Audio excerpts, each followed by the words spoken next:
Olá, estamos começando mais um estudo bíblico da série Devar Adonai, Palavra do Meu Senhor. E queremos nos aprofundar um pouquinho mais sobre esse assunto e por isso eu vou compartilhar a minha tela com vocês para que possamos avançar sobre isso. Diz assim a palavra do Senhor, né? O texto, Gênesis 12:2, da NVI, ele diz assim: Farei de vocês um grande povo e o abençoarei.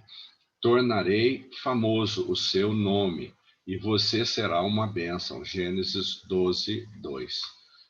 Oremos agora, falemos com o nosso Pai.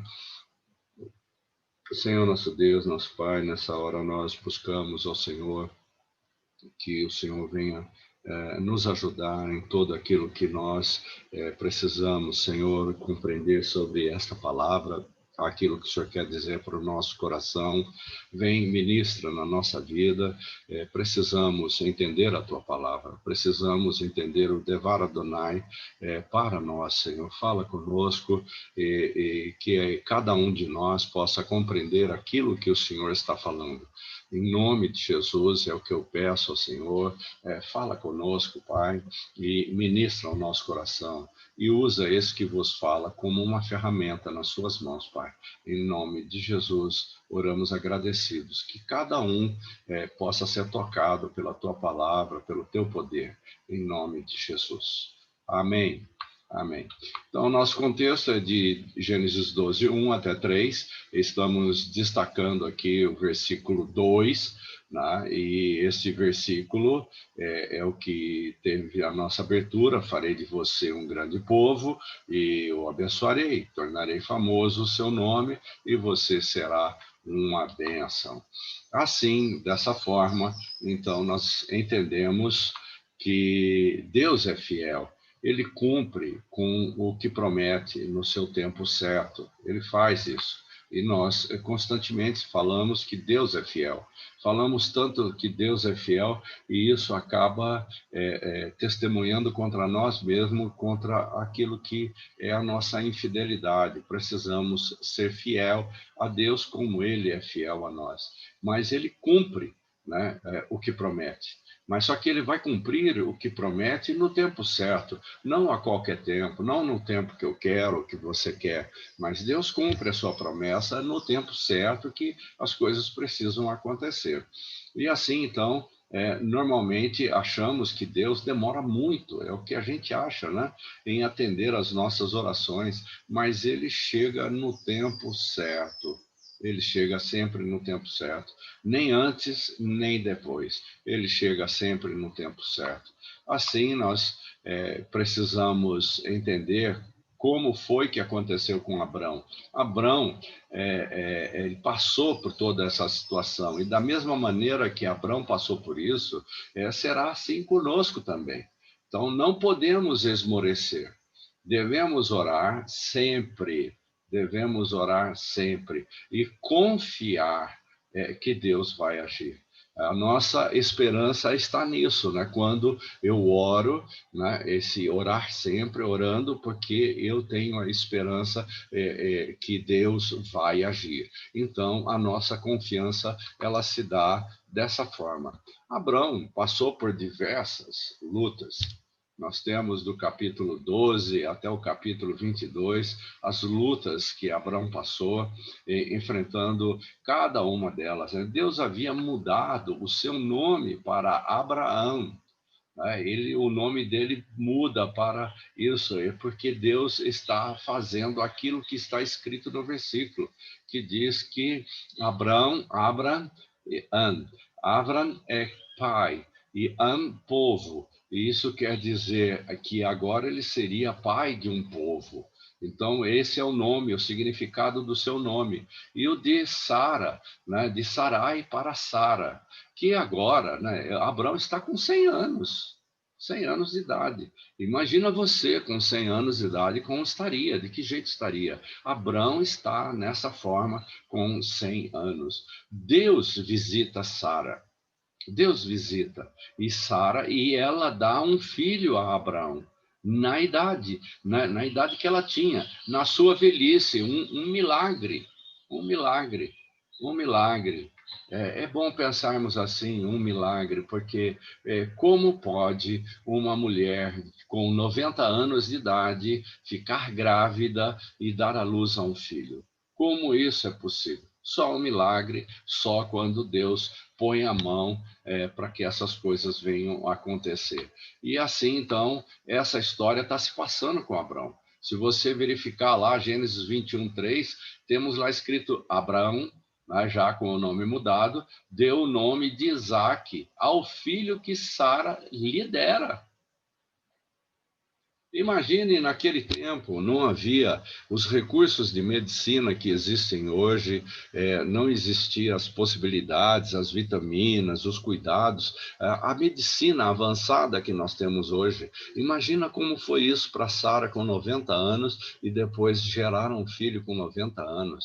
É uma coisa assim que foge à nossa compreensão, que foge ao nosso entendimento, né? Mas Sara deu à luz a um menino e Abrão o chamou de Isaque.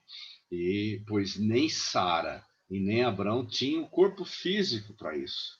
Não tinham. As condições físicas para isso não tinham.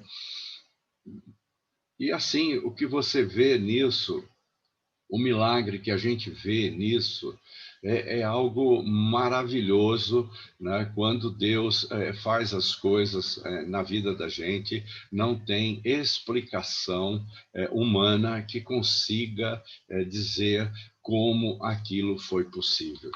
Nesse caminhar, né, um milagre. Eu preciso de um milagre. E hoje eu quero falar isso com você. Você precisa de um milagre? Eu preciso de um milagre.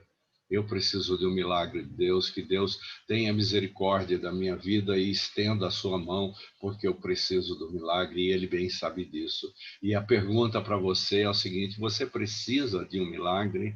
Você precisa que Deus haja na sua vida como agiu na vida de Abrão e de Sara? Então pense um pouco. Assim como Deus fez um milagre na vida de Abrão e Sara, fará também na sua vida. Basta andarmos do jeito que Ele quer. Olha aqui, não foi logo de cara que isso aconteceu. Abrão, ele teve que esperar 25 anos para que esse filho viesse. E às vezes temos que esperar 25 anos, orando, orando, orando e esperar para que isso aconteça, né? Devemos entender que Deus não divide a sua glória com ninguém. Ele não vai permitir isso de forma nenhuma. Ele vai querer saber se ele é único na nossa vida. Ele quer saber hoje se ele é único na sua vida. Ele quer saber hoje se ele é único na minha vida. Então, precisa ser entendido isso. Como podemos compreender isso, né? Se ele é único, ele vem em primeiro lugar na minha vida e na sua vida, eu quero um milagre, mas preciso entender que Deus vai fazer isso. Não vai passar sem fazer. Ele quer saber isso, é uma informação que ele quer saber. Então, por isso, eu digo que a prova virá. Você será provado, eu serei provado por aquilo que Deus quer, né? A maneira que Ele quer fazer para que eu e você demonstremos a Ele, de alguma maneira, que Ele vem em primeiro lugar na nossa vida. Assim, né? Como já vimos, Isaac chegou à vida de Abrão e Sara. O milagre aconteceu. O milagre aconteceu. Abraão foi mudando, mudando, mudando, e o milagre aconteceu na vida dele quando ele tinha tudo mudado. E aí então Deus foi fiel. Deus foi fiel a ele, a promessa. Deus, depois de tanto tempo andando com Abraão, agora ele quer saber se ele realmente teve a sua vida transformada. Ele quer saber de você, ele quer saber de mim. Ele quer saber se temos uma vida transformada, uma vida mudada. E isso, ele olha 24 horas por nós, pela nossa vida, o que estamos fazendo. E ele quer saber isso de você. A sua vida está transformada?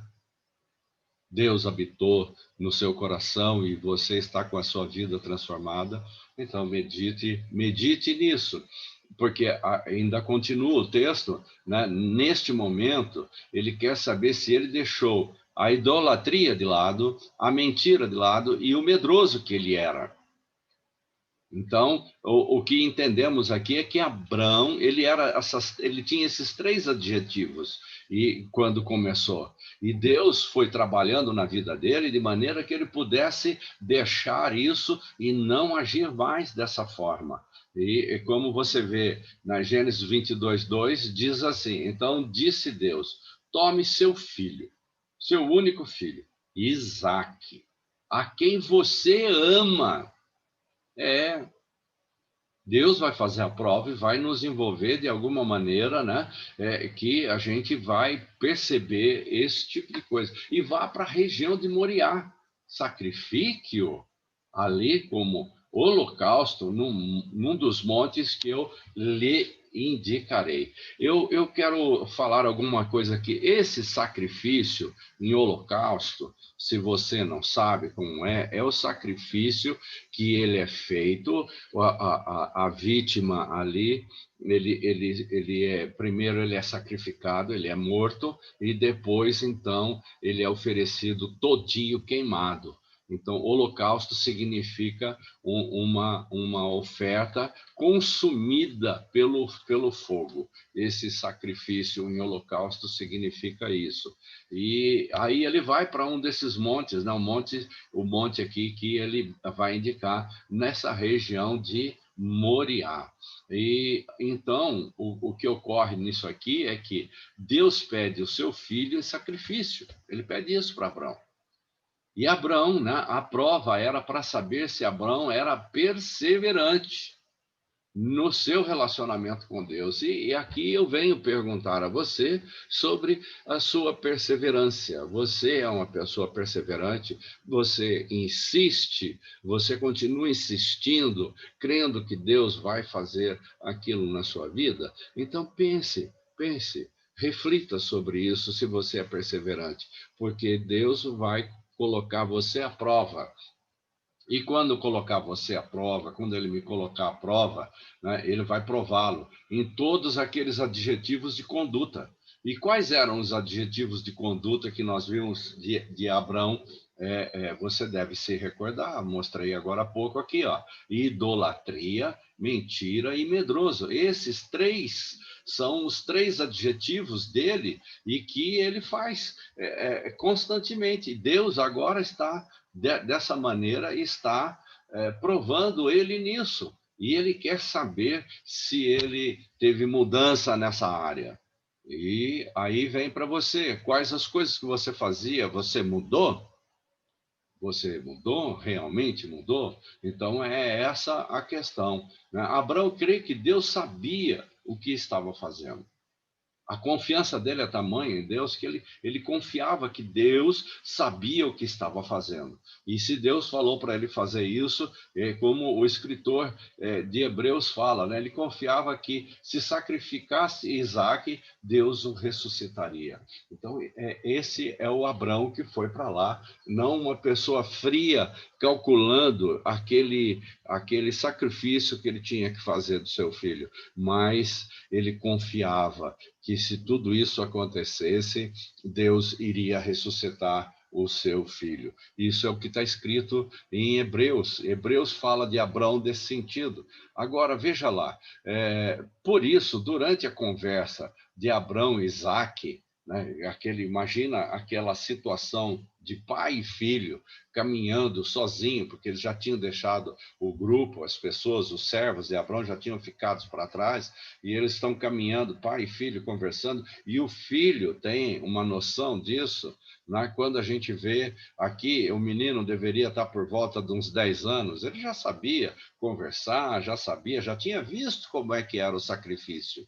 Ele já sabia disso. Então, ele faz a pergunta para o pai, né? Onde é que está o cordeiro? E aí, então, Deus coloca essa resposta no coração de Abraão. Olha lá, nasce a grande expressão, Deus proverá o cordeiro para si.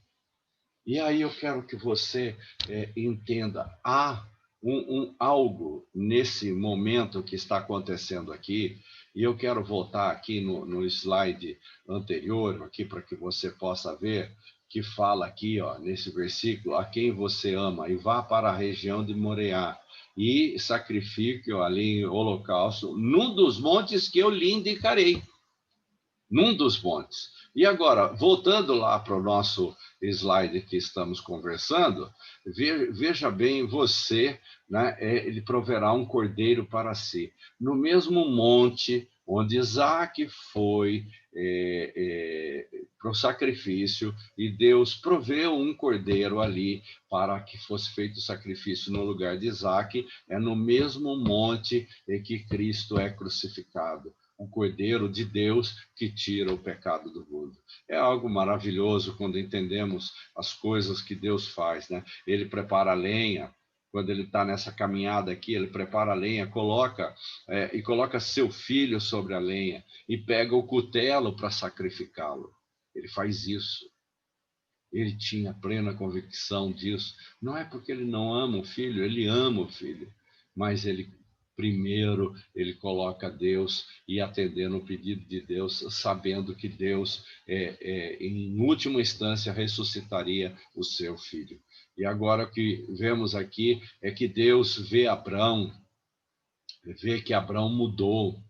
Ele vê que Abrão não é mais aquele Abrão antigo, aquele Abrão que tinha idolatria, que era idólatra, aquele Abrão que era mentiroso, aquele Abrão, né, que ele era medroso, ele não vê mais isso. Deus vê agora que ele não é mais nem idólatra, nem mentiroso, nem medroso, e agora ele transformou-se no pai da fé, porque ele passou a crer em Deus, que Deus faria as coisas conforme já falamos aqui. Então pensa, medita aí, no dia da prova, você vai estar sozinho. Toda vez que passamos por um deserto, por uma tribulação, vem uma prova. E toda vez que passamos por essa prova, nós estaremos sozinhos. No deserto, na tribulação, Deus estará comigo e com você. É como o professor que orienta, que ensina o aluno. Mas depois Deus vai fazer a prova. E aí, quando coloca a prova, o professor ou Deus não estará junto com você. Você estará sozinho e você vai precisar responder do jeito que você entendeu. Confie que Deus te ensinou. Confie no que ele te ensinou e serás vitorioso. Então, isso você e eu precisamos entender. Na prova, ela não tem como evitar a prova. A prova virá. E quando ela vier, eu tenho que demonstrar minha confiança no Deus, naquilo que ele me ensinou, e eu serei vitorioso. Então, assim, nós acabamos a nossa reflexão de hoje. Querendo que você medite exatamente sobre estas coisas, como vimos aqui, né? As coisas, o meu velho homem, eu deixei para trás, eu não tenho mais ele me perturbando a minha vida e praticando essas coisas, eu deixei isso para trás, e se eu deixei isso para trás, então eu vou seguir em frente, vou passar pela prova, e Deus vai estar comigo e eu serei vitorioso. Então vamos para a nossa oração, orando e falando com o nosso Deus, de maneira que Deus ele possa estar comigo e com você nesse instante em que nós meditamos, que nós reflexionamos a sua palavra na nossa vida. Senhor, Deus de amor, Deus de poder, vem sobre a minha vida, a vida daqueles que estão vendo e ouvindo, Senhor, esta palavra que foi dita a partir daquilo que o Senhor fez na vida de Abrão, que o Senhor possa estar na vida de cada um de nós.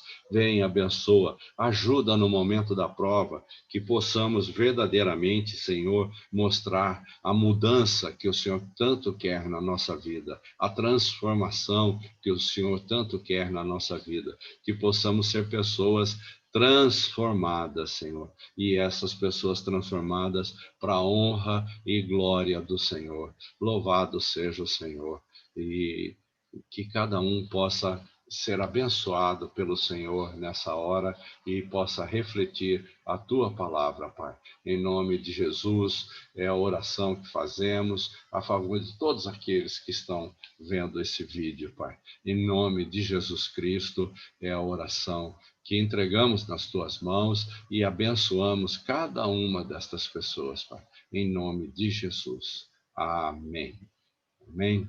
Que você seja uma pessoa abençoada e que tenha uma vida transformada para a honra e glória do Senhor. Amém.